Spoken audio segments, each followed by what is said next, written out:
Здравейте, добре дошли на поредния вебинар в SharePask с гост Геннадий Воробйов. Аз съм Никола Минков, CEO на SharePact и имам над 7 годишен опит в SEO, като специализирам в изграждането на контент маркетинг стратегии, в изграждането на технически задания, техническо SEO и изграждане и проучване на стратегии за определени пазари от към органичен трафик. Както споменах, днешен гост е Геннадий Воробйов, фаундър и CEO на NetPeak България. Геннадий е много уважаван специалист от SharePact и се ползва с голям авторитет на българския пазар, един от най-популярните и съответно кадърни специалисти в България.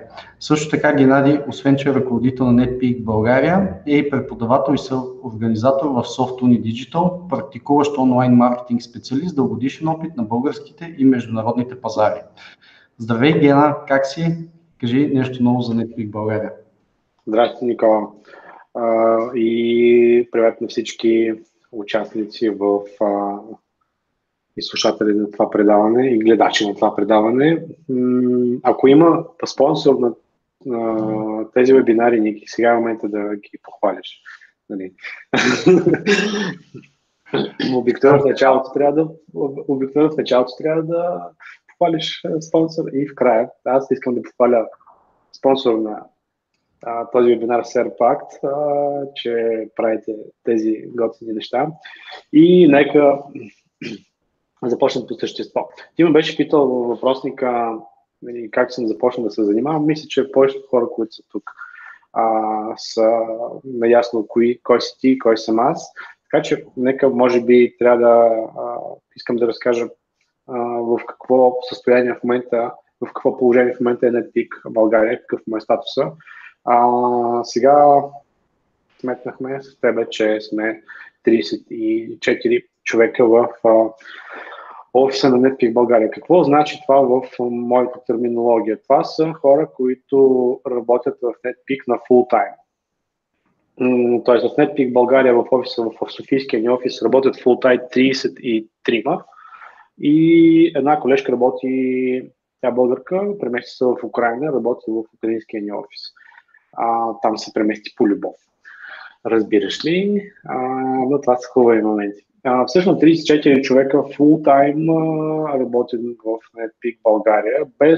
Без да броим всички външни хора, които помагат на нас, може би не фултайм, но всъщност доста голяма част от време. Това са копирайтери, линкбилдери и хора, които тук ще се обадят социалните служби, колежките, които са в майчество и изкучаят и също ни помагат в момента. Това е Мария, това е Цвети и това е Дария.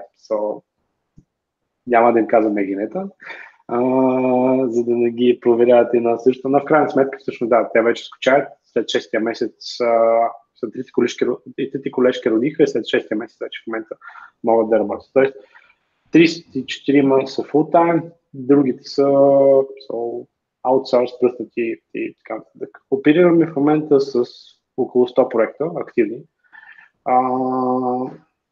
Като под един проект ние говорим, че това са не един клиент, т.е. един клиент може да има един контрагент. В нашата терминология може да има няколко проекта за няколко държави или няколко онлайн магазина поддържа, но в повечето случаи това са няколко държави. 98% от контрагентите са ни български и може би 60 към 40 ни е български оборот с тези български клиенти и 40% ни е оборот с българските клиенти, работейки на външните пазари. Казах колко са ни горе-долу проектите. Занимаваме се, т.е. основно, както винаги до сега сме се фокусирали, това беше SEO, реклама, перформанс реклама, Google Ads и Facebook Ads, LinkedIn, ако трябва, Bing, където трябва в другите държави, примерно Чехия, с Бози, се знам и така нататък. Така че, съответно, в локалните пазари, те не са много като цяло, примерно една Чехия само се откроява от Европейския съюз, където Google не е толкова доминиращ. Целият гледаме да работим и да въздействаме върху целият performance mix. SEO, pay-per-click, опитваме се в момента да дигнем услугата, която е за email маркетинг и допълнителни retention канали, като примерно push нотификации, плюс хибридни рекламни платформи като RTB House. И това е към момента, в смисъл, основното ни портфолио от източници, с които боравим. Намираме се в София, хората са ни тук и така, може би накратко за вас. Нашия текущ статус, така да кажа. Супер, много ти благодаря за това въведение.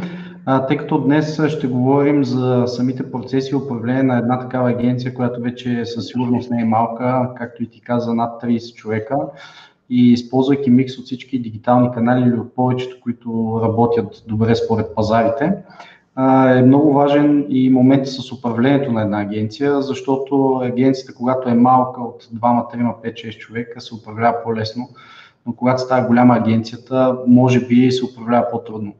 И тук идва момента за системите на управление, които се използват при вас и съответно какви са и техните процеси. Може ли да разкажеш малко повече за това? Окей, за системите. Откъде бих могъл да започна? Какви системи за управление се използват? Ние работим в много голяма инфраструктура, т.е. цялата ни агенция се държи върху няколко продукта. Единият продукт е CRM. CRM-ът, който използваме, се нарича пункт за управление на проекти.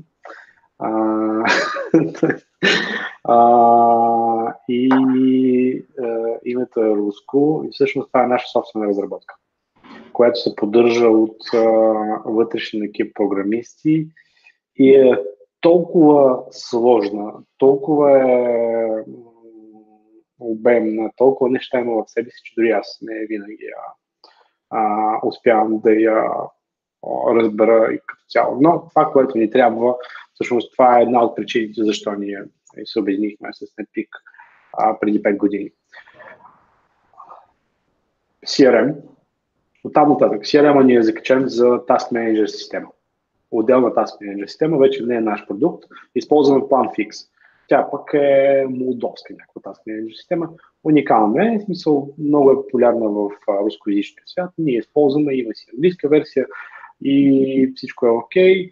CRM-а ни е много тясно свързан с тази Task Manager система. Тоест има много автоматизации, много процеси, които се говорят помежду си, вътре между CRM-а и Task Manager система. Оттам нататък имаме така наречения клиентски профил.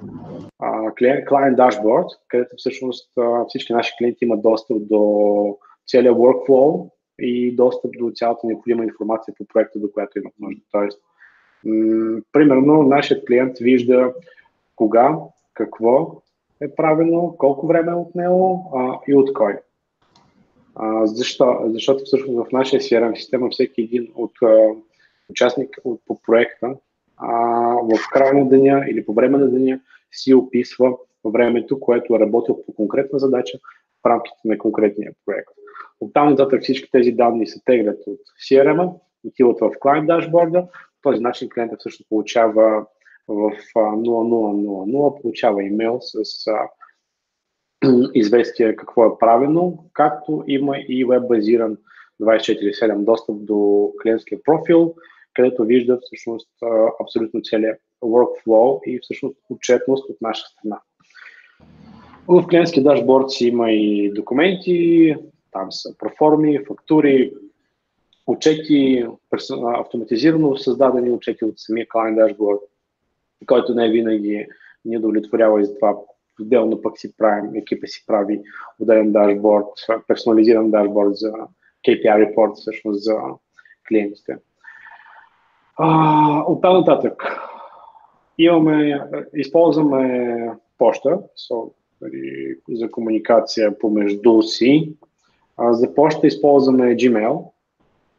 Към Gmail са ни закачени нашите служебните акаунти, но всичко ни е в Gmail. И всъщност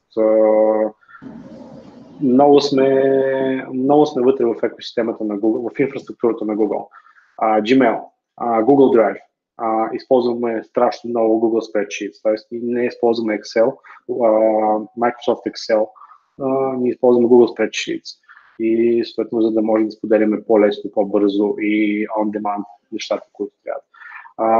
Google Doc и така нататък. И Google презентации всъщност за създаване на нашите презентации. Месенджери, които използваме, масово мигрирахме последна година в Telegram. До сега сме използвали Skype масово. От една страна Skype знаеш, че започна да става все по-тежък и по-тежък със всеки един апдейт. От друга страна пък Telegram започна да предлага много лесни, бързи и гъвкави решения, които подходят, които са много подходящи към нас. И затова ние дори в българския офис, всъщност чудващо за мен, много бързо мигрирахме към Telegram и помежду си почти си говорим. Основният меседжер е Telegram. Друго. Всъщност всичко се върти. Най-важното което имаме е вътрешните ни регламенти и вътрешното ни комюнити. Имаме си Wikipedia, имаме си Wiki, където описваме всички процеси, всички правила и регламенти. Там са описани както бизнес процесите, процесите покрай производство, какви чеклисти трябва да се работят, какви чеклисти трябва да се пускат и така нататък. Самите правила са описани в Wiki-то, плюс административната част, т.е. административни правила, битови правила също така, всичко е складирано в Wiki-то. Плюс имаме вътрешен форум, където всъщност ни е официално място за workflow с всички новини, които се случват в агенцията. Тоест ти може да видиш какво е било правило за ако си останал последен в офиса, какво трябва да направиш. Тоест дори до толкова имаме разписани правила, ако си последен в офиса, че трябва да провериш всички прозорци дали са затворени и така. Тоест дори до такива неща се стига, като регламенти, които описваме. Защо? Защото се опитваме да регламентираме нещо. Защо? Ако се е случил някакъв гаф, някой е забърл, някой е излязъл и оставил прозорец отворен, не дай си Боже, някой влезе в офиса. Не се е случило това, но всъщност, за да се предпазим от това, имаме си правило, как да не пускаш офиса. Примерно цитираме едно правило в Украйна, за България още не сме си написали такова правило, защото ни мързи, защото нямаме човек. Защото нямате прозорци. Да, всъщност имаме клетки и ги държим всичките колеги в клетки. Много интересно, тук ми изникват два въпроса. Понеже каза, че клиенти имат достъп до системата ви и те може да видят съответно какви задачи са изпълнявани. Те всъщност виждат ли цялата комуникация, всичко ли е открито за клиента, което знаем, че не винаги е чудесен вариант, нали? Вътрешната ни комуникация между екипа няма как да се вижда, защото тя е фрагментирана в много неща. В Telegram може да се коментира, в писмо, на живо, в Skype и така нататък. Но всъщност това, което вижда клиент, работейки, всъщност ще обясня самата механика и всъщност ти ще видиш, по този начин ще отговоря на въпроса. Ние в нашия CRM, колега отива, остава репорт какво е правил днес. Примерно 20 минути днес е анализирал семантично ядро в категория телевизори, примерно. Той поставя, пише си коментар. Анализ на семантично ядро, категория телевизори, препратка към Docs, извода е еди какъв си, следващата задача е еди каква си. И преди да се публикува този коментар, всъщност си посочва времето, т.е. колко време е работил в специално поле. Ако е работил във време, може да добави и друг коментар с пари, примерно, ако е платен, ако е купен някакъв линк или е купен някакъв домен. Поставя време и оттам колегата има опция да махне чекбокса да се изпрати в Client Dashboard. Ако се махне този чекбокс, съответно този коментар няма да отиде в Client Dashboard. Тоест, това е коментар в самия CRM. В самия CRM няма комуникация между клиенти. В самия CRM това е в смисъл, колегата влиза и оставя всъщност отчет какво е свършил. Там няма комуникация, но той има опция да се изпрати ли този коментар в клиентски дашборд или не. Така че това е отчасти отговор. Защо? Защото всъщност ние понякога практикуваме добавяне на клиента в нашия Task Manager. Тоест там вече клиента може да вижда всъщност комуникацията между екипа вътре, стига да е въвлечен в самата задача и така нататък, зависи вече от това какъв достъп му е даден. Зависи от проекта, зависи от клиента. Малко имаме клиенти, които се набиват да се включват в нашата Task Manager система. Защо? Защото те може би имат вече своята изградена и понеже гледаме да сме по-гъвкави, по-склонни сме да се включим в тяхната Task Manager система и в нея да си дублираме всъщност задачите, които така или иначе си поставим в нашата Task Manager система, но ги дублираме и в клиентската Task Manager система, за да може все пак нашата основна болка и задача и болка е всички тези задачи да се реализират. Супер. Това разделение е много добро, реално, ако може, ако избираш опцията клиента да не го вижда и да го вижда, и въвличането на клиента наистина се случва много рядко и реално обикновено се случва, ако имат вътрешен in-house digital marketing екип или нещо такова. И по нашия опит е така. Добре, Гена, друг интересен въпрос е, ти реално си извървял пъти от малка агенция до такава с над 30 човека, което за България може да се каже, че е от големите агенции в България. Каква е разликата и какъв е прехода? Труден ли е? Защото има много колеги, нали, които са с малки екипи, 2, 3, 5 човека. И реално ги е страх и мен са ме питали много пъти как така се реши да станете 10-15 човека и така нататък. Вие сте още повече, вие сте над 30. Какво би ги посъветвал, от какви грешки да ги предпазиме и така нататък? Каква е разликата между 5 човека екип и 33 човека екип? Понеже това е такъв много широк отговор, аз бих казал, че разлика няма. Единствената разлика е, че в единия случай са 5, в другия са 30. Нали? Това е единствената разлика, но както си работя хикс часа на ден, на седмица, на месец, през нощта, покрай почивките, уикендите и така нататък, така и сега си работя. Тоест, пак си имам същите 24 часа. Тук просто имам още и деца, имам и семейство, така че е още по-забавно като цяло. Пътя, ние бяхме 5-6 човека точно в момента на обединението с NetPeak. Това беше 2014 година. Какъв беше прехода? Ние всъщност се обединихме. Накратко, защо се обединихме с NetPeak? Защото 2013 година ние бяхме Optimization BG, SEO агенция и имахме си работа, нямахме много пари, си спомням тогава, това беше преди 6 години, но се спуквахме от работа. Имахме резултати, клиентите имаха резултати, нали, представяш си какви резултати, нали, какви резултати измервахме преди 6 години. Примерно и какво е било състоянието на пазара, мобайл трафика не беше толкова силен още, Facebook тъкмо навлизаше, SEO-то беше винаги must have и много търсено, не толкова колкото примерно сега. И аз ходих на едно обучение в Москва и беше обучение за SEO агенции. Представяш си смисъл? Е такъв курс, това беше двудневен курс, много скъп. Но беше от някакви гурута, тогавашни, и наистина бяха мозъци хората. И беше курс, нали, управление на SEO агенти. Отиваш там и хората ти разказват какви процеси ти трябват, какви софтуери ти трябват, как да го правиш, що да го правиш, така нататък. И аз се хванах за главата тогава.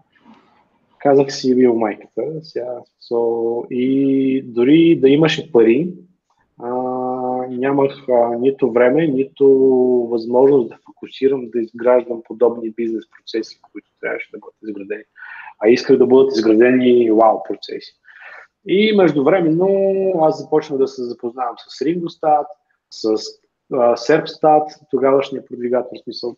Просто междувременно покрай работата, тя работа си върви, смисъл. Не мога да избягаш от клиентите. Ние тогава имахме примерно 20 на проекта, 20 на клиента, 4-5 човека. Нищо не е настроено, не можеш да делегираш още и беше много забавно. И работа си върви, аз започвам да интегрирам вече, всъщност тогава влезе продвигатор Serpstat в България, изпратиха българския Keyword Planner, това беше 30 октомври, когато Алекс Алмаха дойде и изпрати цялата България. Сутрин идва ви каза, знам коя е най-търсената ключова дума в България. Или беше АБВ, или беше Фейсбук, не си спомням тогава беше. Едно от двете беше. И междувременно вече започнахме да си говорим с някои от колегите от NetPeak. 2014 отидах в Одеса на най-голямата лятна диджитал конференция в края на 8P, която се организира от NetPeak, и тогава там се видяхме с фаундера. Поговорихме един час и решихме, че на него му е интересно да излиза навън, на чужд пазар. На мен беше интересно да получа всички тези бизнес процеси, кажи речи, на готово. Нищо ще ни отне после 2 години да ги адаптираме, да ги локализираме и адаптираме. Но в крайна сметка стиснахме ръцете и аз с удоволствие се ангажирах това. От тогава започна всичко. От тогава първата стъпка, която беше да вдигнем цените, защото ние тогава работихме $200 минимална такса за SEO. Не си спомням колко беше курс тогава. Примерно 300-400 лева. Някъде толкова. Първата стъпка беше да качим цените с 50%, мисля, че ги качихме. Сигурно не беше двойно. И в интерес на истината не се откачиха много клиенти, но пък това ни даде фокус да имаме горе-долу същите пари и всъщност да се опитваме вече да адаптираме нашите процеси. От там нататък всъщност ноу-хауто беше, че всъщност трябва да имаш еди какъв си отдел. Този. Трябва да си изградиш отделно SEO екип, отделно pay-per-click екип, отделно Project Manager екип и отделно да си подреди счетоводство, да се автоматизира всичко това, да се подгонят, да си взема асистент. Също така, това беше може би едно от най-главните неща, да си взема асистент, който да ме се освободи от рутината. И си спомням, че първата задача на асистента, това беше Жорко Кандев, в момента е вече тим лидер на Project Managerския екип. Той дойде, първата му задача беше да събира пари от клиенти. Тоест той звънеше на клиенти, които ни дължаха няколко месеца пари, и просто забавяме. Ние се забавихме да изпратим фактурата, клиентът се забави да го прати, ние сме в някаква рутина, забравяме да подсетиме и винаги имаше една опашка така задлъжнялост. И всъщност първата задача на асистента беше да се обажда на клиенти и да напомни за плащания. И оттам нататък мисъл отчетност, структура на екипа и всъщност спазване на... Примерно започнахме с парите, да. Първо да си качим цените, после да ги събираме на време тези пари. Защото всъщност без пари не стават и парите не бяха цел, те бяха един KPI, който ние гонихме. Първо да нямаме забавяне в плащания. Има още предистория, в смисъл ние трябваше да рънем други продукти по-различни това, което ние правихме. Ние тогава още имаше проекти, в които продавахме позиции. Тоест, 2014 ние имахме няколко SEO проекта, където всъщност мерихме позиции и трябваше да свичнем услугата, да преминем от позиции към нещо по-различно. После да събираме пари и после да си водим ясна отчетност за всичко какво се случва с парите, с проектите и съответно да се качим, така да се каже, на релсите на NetPeak. И в момента, в който вече започваш да имаш стабилен паричен поток, това ти дава всъщност възможност да гониш, след като имаш такива партньори до тебе, с които имате обща цел да качите представителство, българското представителство на общи релси на NetPeak. Това е под форма на менторство, под форма на конкретни задачи, които ние гонихме, изграждане на конкретни структури, наличие на стабилен финансов поток ни даде възможност да стигнем до това ниво и съответно да го градим, да го поддържаме и да го градим. Добре, благодаря ти за обяснението. Тук обаче ми направи впечатление нещо много интересно и така може би един по-смел ход от ваша страна в менажирането на NetPeak е, че при сливането първата крачка, която сте направили е да вдигнете цените, да освободите, по този начин освобождавате част от клиентите си, но пък същевременно освобождавате ресурс, който сте вложили съответно за интеграцията на всички системи за управление на NetPeak. Това според мен е бил много правилно стратегически ход и отделно виждам, че това е може би един от страховете на колегите в бранша да си дигнат цените, тъй като ги е страх да не изгубят текущите клиенти и се страхуват дали ще намерят нови такива на текущите цени. Напълно разбираем страх това, защото преди това, нали, нямайки тази договорка с NetPeak, с партньорите ми всъщност, и не знаейки подобни success кейсове в тяхната история, в другите агенции, до които всъщност не си стига, защото просто не ти остава време, нали.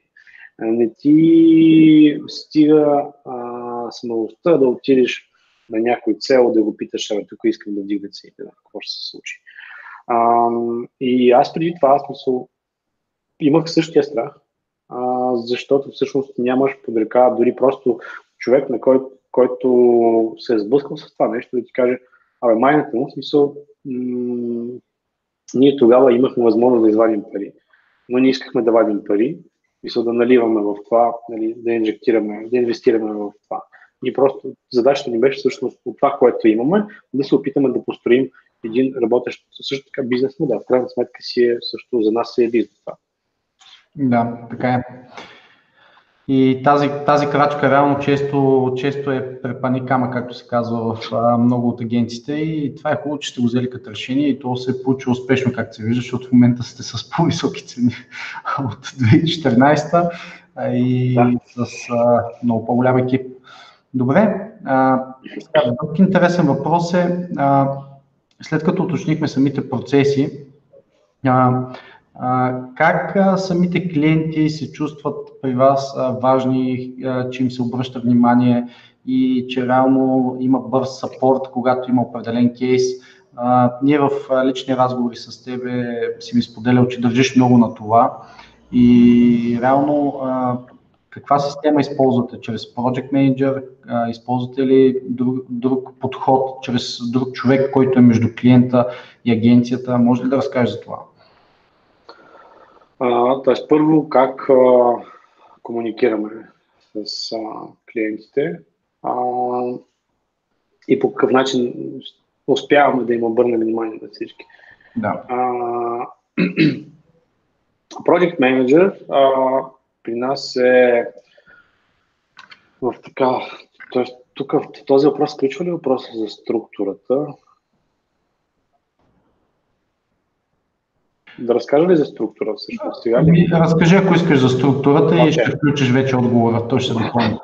Да, при нас структурата имаме отдел Project Manager, SEO специалисти и Pay-per-click специалисти. Това е в производствения отдел, така се каже, в завода. Project Manager са лицето на клиента в NetPeak. Специалистът не си говори толкова често с клиента, колкото Project Manager. Project Manager е диригент на целият този оркестър и трябва да диригира както клиента от една страна, така и екип от специалисти от наша страна. Той се явява в един момент преводач на меседжи и послания от страна на клиента на езика на NetPeak към специалисти и обратно. Когато специалиста има нужда от някакво съдействие, съответно Project Manager превежда това на езика на клиента. Project Manager отговаря и за изготвяне на стратегия заедно с специалистите и съответно отговаря и за имплементацията на тази стратегия в проекта. В един момент и в българските реалии понякога Project Manager се явява и do-it-yourself manager. Тоест, ако искаш да направиш нещо, клиента примерно може да няма капацитет за това, може да не иска, може да няма програмистки ресурс за това. И тук вече стигаш до отчаяно решение, do it yourself, т.е. ако искаш да направиш нещо, вземи си го направи. Чат-пат се случват такива проекти и в момента мога да изредя няколко такива, в които всъщност ние сами сме си господари. Което не е много добра стратегия, защото всъщност в дългосрочна перспектива не можеш да работиш по този начин. Но въпросът е как успяваме. Не винаги успяваме, особено в момента Project Managerския ни екип е лимитиран, понеже напоследък в Q1 тази година влязаха доста проекти и ние екстрено набираме още Project Manager в момента. През следващата седмица излиза още един Project Manager в екипа. Не успява до толкова, доколкото на мен не се иска, но съответно го решаваме. В случая трябва да го решим с да разшири малко екипа. От една страна. От друга страна, все пак така е подреден процесът, че първо си имаме пълна, доколкото възможно, сме прозрачни пред клиента. Тоест клиентът вижда кога сме работили, какво сме работили отново в този клиентски профил. От една страна. Тези, които не гледат клиентския профил или не му обръщат внимание, всъщност използват Project Manager като support, като хората, които да им съдействат и да им решават някакви казуси, въпроси и съответно да им движат проекта от наша страна. Имаме ли си някакъв регламент, който примерно твърди, че отговор на писмо на клиент трябва да бъде в рамките на 4 часа, работни часа, т.е. 4 часа в работното време, както разбира се връщане на обаждания в рамките на същия час по възможност, освен ако Project Manager да не е в някаква друга среща или командировка. Ако Project Manager отива в отпуска, то задължително се назначава заместник, който е или Project Manager, или примерно Team Lead, ако някой Project Manager, ако е много тежко положението, но най-вече в повечето случаи са Project Manager си става за заместник друг колега от отдела. По този начин клиента работа по проекта не спира. По същия начин не са специалисти. Отново, ако някой излиза в отпуска, по този начин има заместник, за който и клиента знае и абсолютно целият екип знае кой замества даден колега в текущия момент. Друго, като как успяваме и както казах, в момента не успяваме толкова, колкото ни се иска. Защо? Защото имаме доста проекти, които са и стари. В старите проекти вече става, в един момент вече става доста по-сложно, защото ти трябва да генерираш, ти си свършил почти всичко и всъщност търсиш точки за ръст в един проект. Точки за ръст си го дефинирахме и като потенциала на клиента, развитие на потенциала на клиента, но всъщност като процес си е търсене на точки за ръст в един проект. Това си го формулирахме на стратегическа сесия с тим лидерите в началото на годината. и започваме да го нагаждаме като процес. Не толкова, до някъде автоматизиран, но като цяло смисъл, като някакъв процес под формата на повтаряща се задача или мит в календара и така нататък. Тоест, намиране на проекти, които са в фаза на които са стигнали това, например, в конкретната вертикал или в конкретния регион или в конкретния източник и ние съответно брейнстормваме и търсиме варианти как да надградим. Единият от варианти, примерно, да излезеш навън, да излезеш на чуж пазар. Must have mix в момента Румъния, Гърция, което всъщност ние също успешно в момента го правим. Имаме много проекти, които са за Гърция, много проекти, които са за Румъния също. Тоест, вече работим на съседни държави. Отново SEO, отново pay-per-click, нещата си работят и там, успяваме, справяме се, сега ще го не малко повече въпроса с локализациите и съвсем ще бъде забавно и весело. И най-вече полезно за клиенти. Това е много успешна стратегия и всъщност тази проактивност и според мен е изключително важна, защото, както спомена, идва един момент, в който проектът е стигнал може би максимума си за определения пазар и колкото да се опитваш да измучиш нещо, да подобриш нещо като процес, той просто не се отразява в така да кажем, в кошницата на клиента, той не получава по-голям бенефит. Това е максимум просто на пазара. И това... За българския пазар специално, извинявай, ще прекъсвам, тук вече работа е да включиш повече, да мислиш много omnichannel.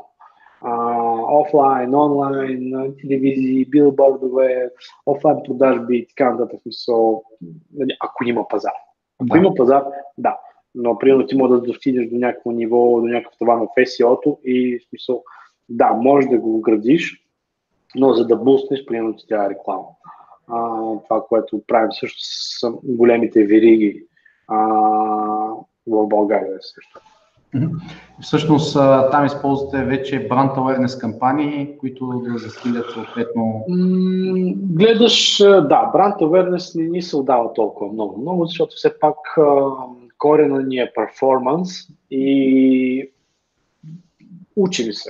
учим се да правим brand awareness, трябва да призная. Научихме се да правим реклами в Facebook, научихме се много добре да правим реклами в Google. В Facebook също се научихме много. Всичко е насочено към перформанс. Brand awareness също опитваме да го правим. От перформанс гледна точка, наша гледна точка, сигурно е добре. Ще се радваме, примерно, да направим някой колега от другите агенции, от медийни агенции, от бранд агенции, да включим някакво партньорство с тях, да ни аудитират всъщност и да кажат тяхното виждане. С удоволствие приемаме и критика и с удоволствие се включваме в такива проекти съвместни, където всъщност да оценим един друг с една цел, смисъл да се развива бранда на клиента и съответно неговия бизнес показателите. Чудесно. Да. Когато стъпвате и поручвате друг пазар, малко извън темата, но понеже е доста интересна тема и ти каза, че често използвате не просто да отворите още канали от диджитал, а понякога излизате на чужд пазар, като основният фокус поради геолокацията може да се каже, че е Румъния и Гърция. Но правите ли, оглеждате ли се за други страни и правите ли проучвания, както сега често се говори на конференции в България, в чужбина, че може да се направим проучване на пазара чрез някакви маркетплейсове? Използва ли сте такава стратегия, която да ви даде малко повече дейта за съответния пазар?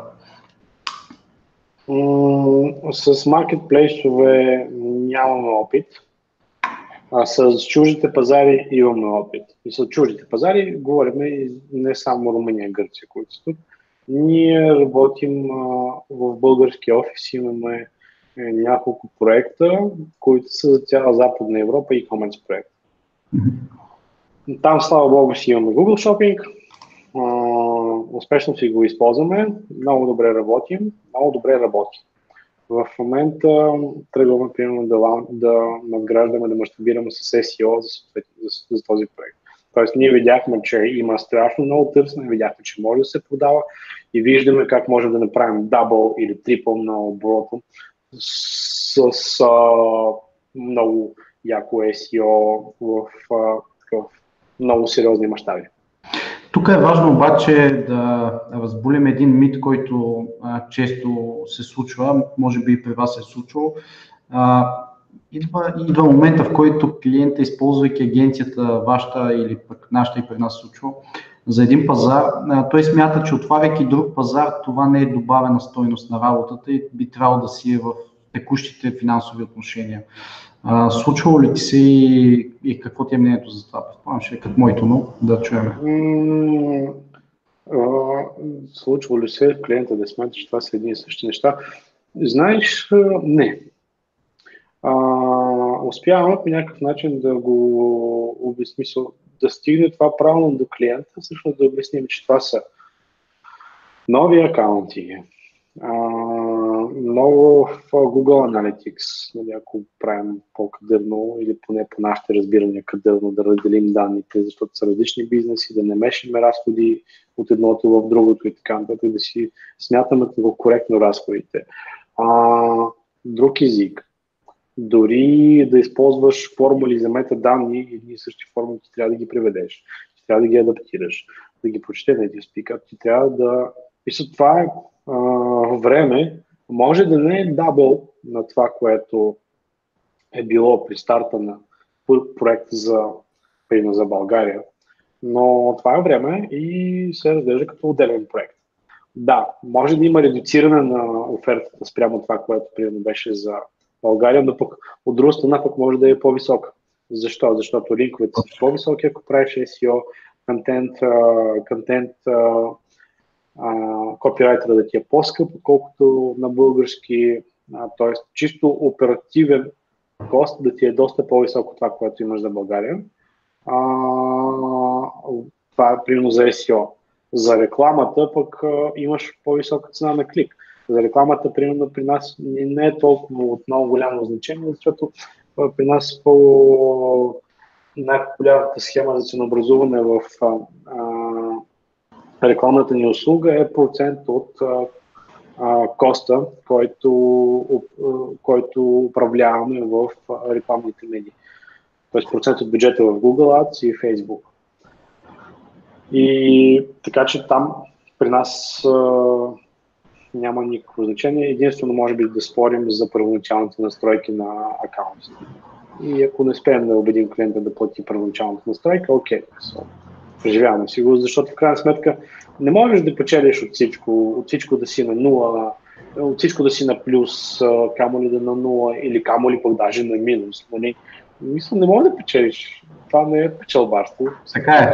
Някога трябва да стиснем зъби и да направим и проекта. Съгласен съм.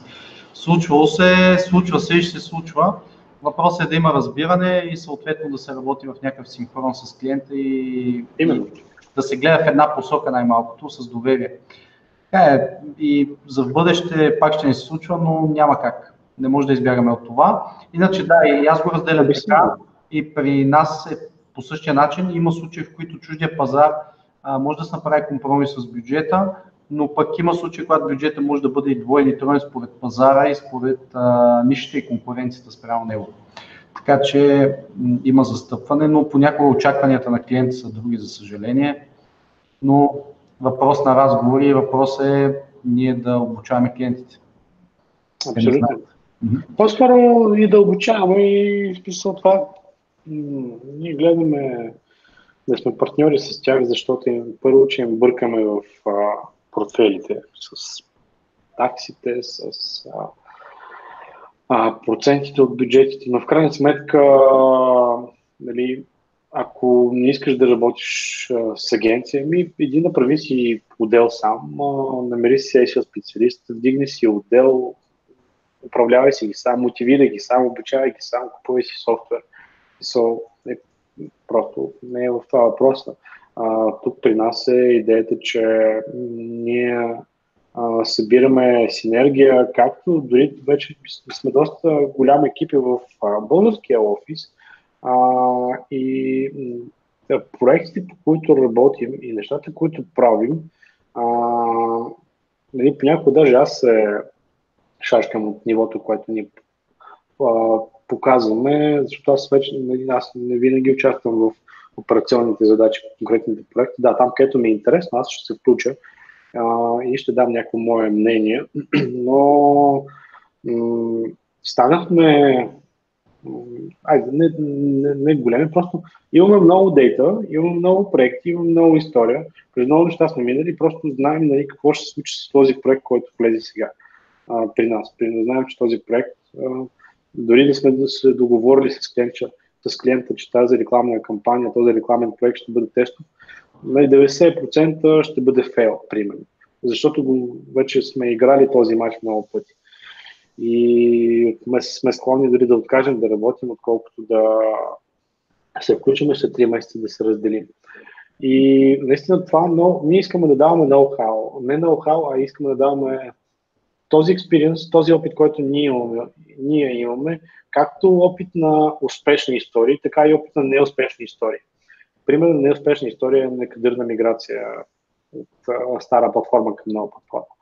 Играли сме този матч стотици пъти, минахме през най-различни миграции, колкото бяха успешни, толкова бяха и неуспешни. Нали? И за всяка една от тях ние знаем каква е причината и всяка една от тях ние можехме да знаехме какво ще се случи преди да се мигрира. При една седмица преди да се мигрира, ние знаем, че ако се мигрира след една седмица, ще е батак. Особено с миграциите на уебсайтове, може да се прави според етапа. Но нашата идея е наистина да шерваме това знание, дори безплатно. В смисъл, ние ходим по конференции, не да се фукаме, нали, колко сме големи, колко се знаем, колко да си правим пиар и така нататък. Наистина отиваме и казваме, управете си мобилната версия, управете си сайта, управете си скоростта. Просто не е защото е бла-бла-бла. Може би отстрани звучи като бла-бла-бла, което е наш ораторски пропуск, че звучим като бла-бла-бла и не сме толкова добри оратори, презентатори, спикъри, но си казваме истината и това, което ни е наболяло. Да, например, последната конференция и двамата бяхме лектори. Дадох пример как БНБ нямат SSL, така че всичко е възможно в България. Още ли нямате? Още няма. Ето е 2019, рано още. Добре, Гена, доста интересно и доста увлекателно е аудиторията. Спомена, че доста увлекателно говориш. Има вече въпрос от YouTube чата, ще ти го задам след малко. Преди това обаче искам да те попитам как измервате резултатите, но нека да конкретизираме по-скоро към SEO, защото без да споменавам, нали, така, конкретни практики в българския пазар, все още масово се мерят само позициите.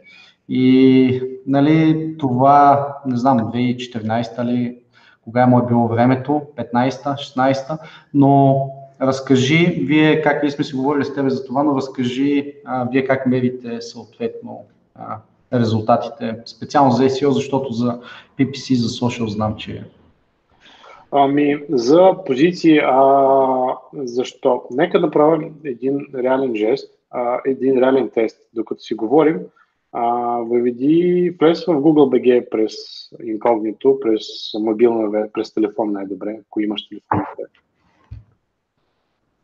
Така, може и аудиторията го повторят. Да.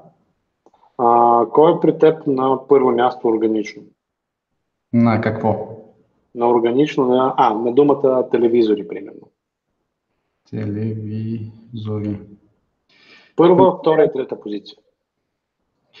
Техмарт, Технополис, Техномаркет. Малко стара и при мен се същата. Окей, не мина номер. Но в крайна сметка говорим за това, че позициите са доста фрагментирани.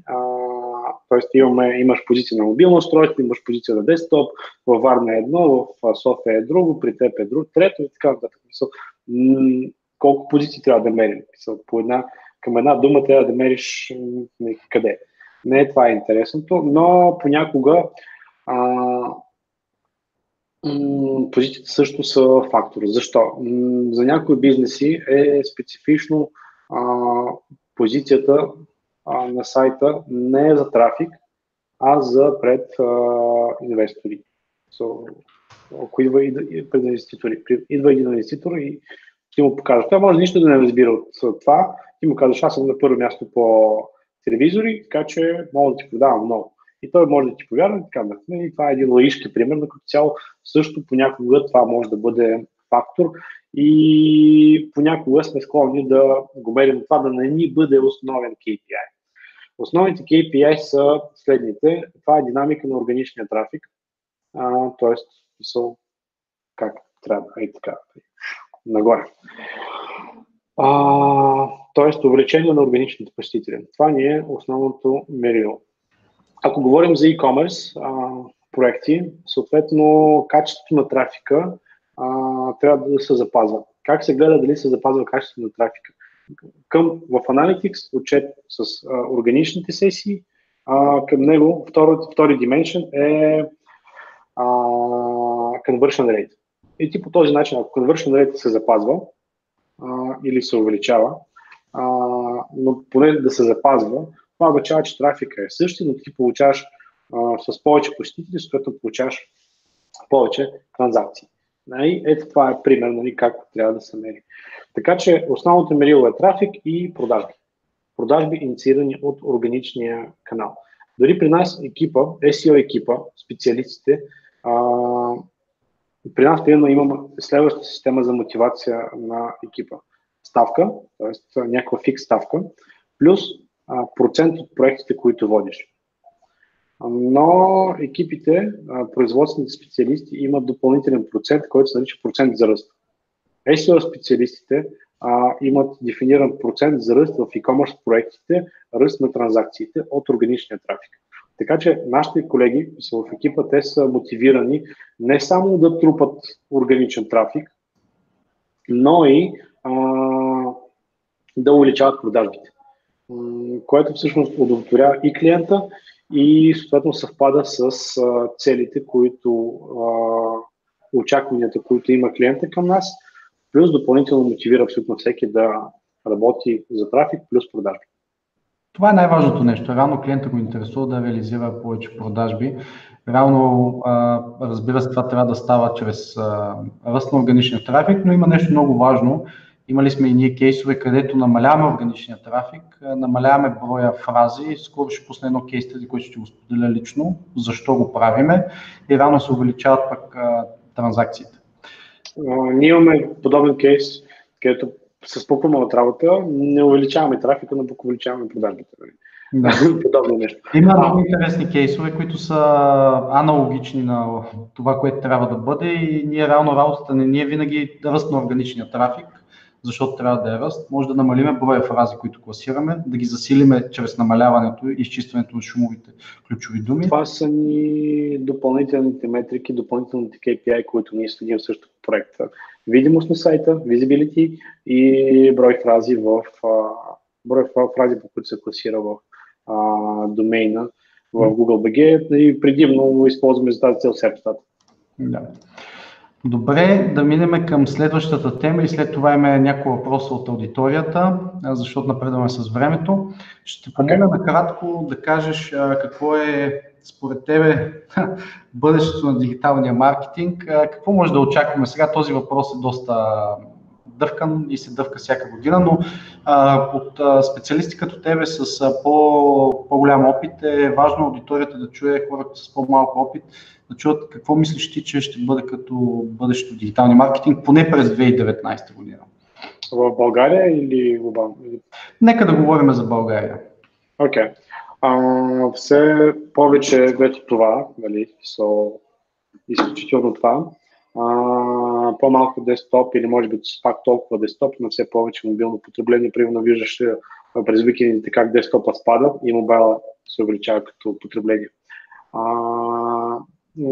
В повече социален аспект, т.е. все повече пристрастяване, т.е. по-скоро задържане на това penetration в социалните мрежи, т.е. Instagram и Facebook вече даже не толкова, колкото Instagram. Повече влогъри, блогъри, инстаграмъри, или с една дума казвам инфлуенсъри, маркетьори и така нататък. които генерират много съдържание, съответно това съдържание се гледа, се чете и така нататък. Кога ще мине, това не знам, но това вече дойде и в България и ще продължава да се развива. Тук може би по-скоро очакваме подобряване на качеството на самият контент, на начина, по който това се подава, на по-добрата визия, по-добрите видеа, по-добрите снимки, съответно послания и по професионален начин правене на това. Надявам се българския пазар да стигне до това. Очаквам да се появят видео интервюери. Това в момента е един от най-големите трендове на всички пазари. Т.е. интервю, видео интервю с много добър монтаж, красива картинка, много добър звук и така нататък, което също трансформира начина на потреблението, начина на консумирането на TV, т.е. хората все по-малко ще гледат TV, ще гледат онлайн платформи, където пък имаш възможност да стигнеш до тях с реклама. Това нали, малко така в космоса стрелям. В SEO-то ти знаеш, нищо не се е променило за последните 10 години, единствено, че се е променил мобайл и Googlebot започва да чете неща малко по-успешно и повече, по-добре. Пак линкове, контент, PBN, домени, дропени домени, хардкор си, винаги си е бил хардкор, стандартни неща си продължават да си работят. Но това, което забелязвам, все повече работи бранд фактора. Тоест, бранд фактора в един момент започва да убива контент фактора и техническия фактор. Това, което аз забелязвам, че отдавна се е случило и все повече се потвърждава това. Добре, благодаря ти за тази прогноза. Той е настоящия, голяма част от нея, но е хубаво да го повтаряме, защото реално... Аз не съм по прогнозите, човек. Аз съм по това, което виждам и това, което знам, че ще работи при следващата една година, защото виждаш, че при нас нещата са доста динамични. Да, имаме някакъв тренд, но чак пък някаква кардинална промяна няма. Чакаме фичър снипета, ама не идва в България и това е ти даже на... Не ти трябва. Не ти трябва. В България не ти трябва. Не сме го подкарали, така че нека да не идва. Добре, има един много интересен въпрос. Ще почваме, иначе ще почвам да се бием с тебе. Кой му е излязъл, кой му е по-голям фичър снип. Много по-дълъг. Така, добре, един много хубав въпрос от Десислава, от Николета Николова, извинявам се. Здравейте, имам следния въпрос. Като стартираща агенция в началото, как намирахте клиентите? Може ли да споделите канали за намиране на клиенти? Да, Десислава или Николета? Николета. Добър въпрос. Как ще намирам клиенти и приятели? Приятели, познати, роднини, не, приятели, познати. Това оттам нататък, след като имаш качествена услуга, може да отидеш, всъщност ще имаш препоръка. Другия вариант, отиваш в групата във Facebook, нарича се фрилансери, мисля, че. Там пускаш, че правиш реклама, SEO и така нататък. Имаш... Много е важно как ще се продадеш. Примерно отиваш в фриланс групата и казваш, имам свободно време за един, максимум 2 проекта. Повече не мога да поемем, но в момента разработваме супер мега яка технология и с удоволствие ще я реализираме в някакъв проект. И очакваш да ти пишат разни други бизнеси. Това с технологията е много трики, често съм го така. Или в групата онлайн магазини също, вече вчера стана на 5000 члена. Не знам как са правилата, но може би може. Да, или не може. Нали, в разумни норми. Но трябва да се предлагаме. В смисъл, когато започвате, и аз съм го правил, предлагали сме се. Няма да дойде никой при вас сам. Отиваш и се предлагаш. Най-лошия случай ще ти откажат. Да, нищо друго няма се случи. Така е. Сега още един въпрос от аудиторията. Една бомба ще правят. Сега, защо господин Воробйов твърди, че Instagram ще е по-важен от Facebook? От Карго Бабикян е въпрос. Защото в момента Facebook е някакъв тотален качамак. В смисъл, влизаш и имаш сторис, имаш таймлайн, имаш групи, имаш страници, имаш прекалено много неща, прекалено много неща се смениха. И като алгоритми, все повече хората по-малко започват, за съжаление, да четат по-малко, повече да гледат. В Instagram потреблението е точно такова, гледачи и така нататък. Аз говоря тук повече за малко по-млад профил. Защо? Защото другия профил, който е във Facebook, който е в Google, го знаем много добре. И вие го знаете много добре. Имате настройки, имате таргетинг, познавате тези хора, защото ако не се сещам, сме се засичали с Хаго някъде. А в Instagram е народ, който аз лично не го познавам и това ми става по-интересно да ги разучат, защото там са по-млади хора с по-различни възгледи, слушат друга музика, ходят по други заведения, вегани са, не пушат, не пият, спортуват и така нататък, и са някакви чудовища, които не познаваме, но Instagram започва да набира все повече. Той си има доста популярност. Да. Добре, не остана време, за това ще минем към финалната ни част. Пуснах един кратък линк, на който може да отворите поста във Facebook, където може да видите една снимка на Геннадий. Сега имаме една игра, която е по идея на Геннадий. Всъщност този от вас, който измисли и напише най-добрия alt-tag за снимката, ще спечели другия вторник, оценено от Гената, награда, която ще направим максимално прозрачно, разбира се.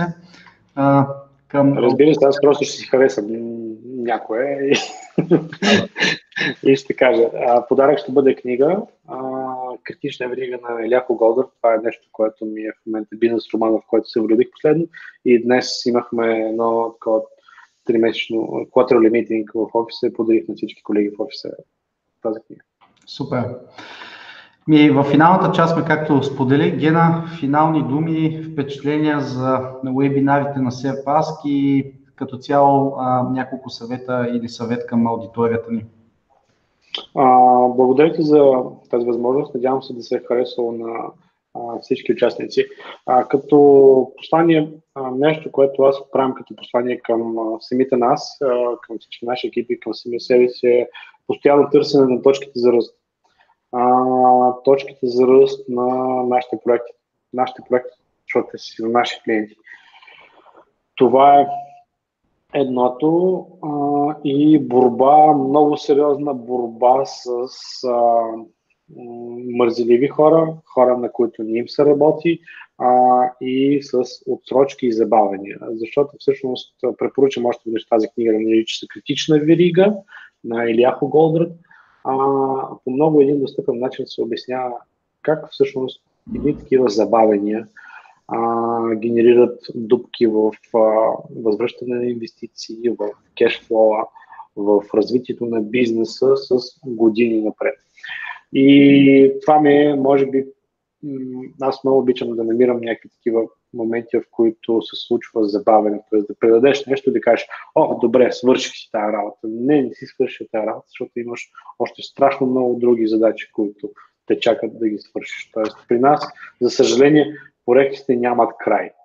Една дефиниция на проект е набор от действия с определена цел, които има начало, среда и край. При нас има начало, но няма край. Тоест има край, но този край обикновено, когато клиент си тръгне. И този край винаги е неприятен. Но при нас край няма, така че ние сме в един непрекъснат процес. Така че основната ни нагласа е да гоним всички детайли. И дявола е в детайлите. Третото нещо, дявола е в детайлите. 3 неща. Постоянно гледаме да търсим начини за точките за ръст.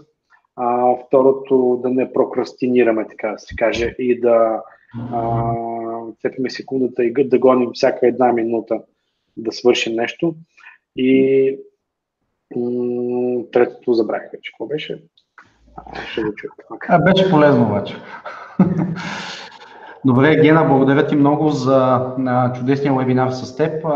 Радвам се, че беше наш гост и прие. Благодаря на аудиторията и искам също така да им напомня, че може да се абонират за нашия вебинар в YouTube и съответно за канала на SharePask. Също така ще ви очакваме към края на месеца, където ще обявим следващия български гост. И също така и в английската ни серия на SharePask ще обявиме английския ни гост скоро. За тези от вас, които имат допълнителни въпроси или искат да гледат вебинара, ще бъде публикуван на страницата на serpac.bg/SharePask и там ще има и обзор на вебинара с Геннади, отделно от видеото, съответно да ви е удобно и да видите най-важното от този вебинар. Благодаря отново, Гена, благодаря на всички и до следващия вебинар. Благодаря ви на всички. Поздрави на SharePack.